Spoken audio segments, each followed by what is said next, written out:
This is a once-in-a-generation earthquake for Morocco. The US Geological Survey timed the quake at just after 11 o'clock local time on Friday night. It measured magnitude 6.8 with an epicentre near the town of Adassel in the high Atlas Mountains. An aftershock with a magnitude of 4.9 was recorded just 19 minutes later.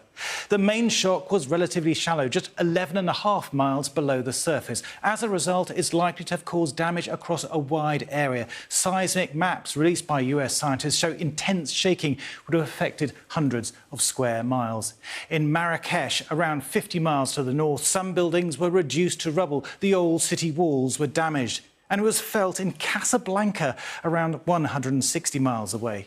The epicentre was around 350 miles south of the boundary between the tectonic plate that Africa sits on and the Eurasian plate that supports Europe and Asia. The two plates are moving roughly 24 millimetres or an inch every year relative to each other, with immense pressure being released in juddering seismic shocks.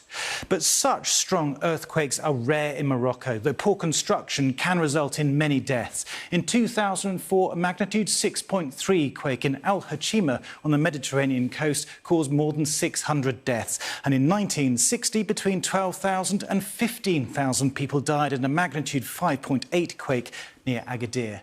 Survivors of the current earthquake are likely to experience further aftershocks, which could cause weakened buildings to collapse, but they're likely to become less frequent and less intense over the coming days.